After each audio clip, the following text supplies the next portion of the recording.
My name is Fire Chief Ron Robinson. I'm the Director of Emergency Management. We're here today. We've convened or we've activated the Emergency Operations Center. It is a partial activation at this point in time, and thus far the community of Medicine Hat has been impacted by floods that have impacted us as a result of higher than normal, in fact unprecedented levels of the three tributaries that are feeding the South Saskatchewan River. At this point in time, Alberta Environment is unable to give us any historical data. The basis of this is unprecedented.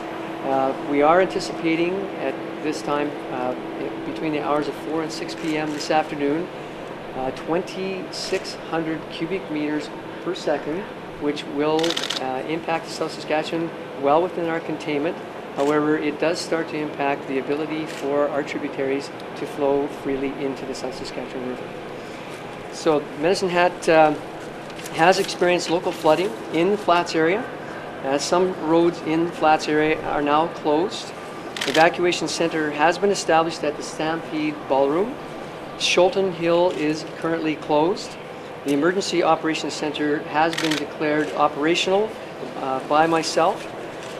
Residents are urged to watch for fast-moving water, to avoid driving through water, and to stay away from river and creek banks, some of which are currently sloughing. Updates will be brought to you within a 2-hour period as we are given information by Alberta Environment. We have evacuated currently 220 residents we are encouraging the evacuation of 220 residents in the Flats. We have now, as of 11:30 today, declared a local state of emergency, and it is with that we encourage residents to move to the evacuation center and to register with us. We want to track all activities related to their displacement.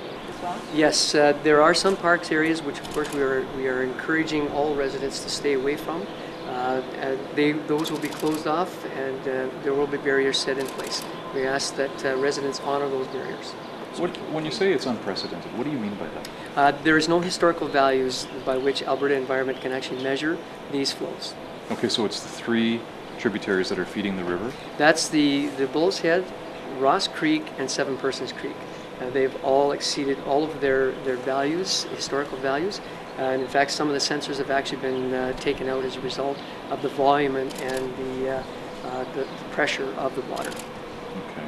When is the river expected to peak? At this point in time, the South Saskatchewan River is anticipated to peak at 2,800 cubic meters per second between the hours of 4 and 6 p.m. today. And what does that mean? Does that mean once it peaks, then the threat is over? At this point in time, we understand that there will be more precipitation coming behind this one day of sunshine. So that means that there will be some impact coming from the Oldman River Basin as it heads towards Medicine Hat. I should just say the compounding effect of debris in the waters.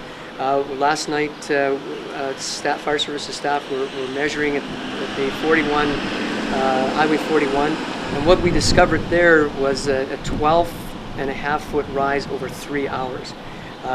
Originally, it was anticipated that this was due to Cavan Lake losing its banks, and indeed that was not the case. It just overflowed its banks, and debris building up along the tributaries caused water to back up and then suddenly flow forward. And this is why we ended up with a fairly large and a significant wave coming towards Medicine Hat. Those who are displaced at this time through the evacuation center will be displaced. There may be hotel rooms, or we may actually look after them at the evacuation center. And I'm just going to give the number. The evacuation center, having been established, the telephone number is 403-528-6939. And we have a flood information line, which is 403-502-8900. Thank you very much.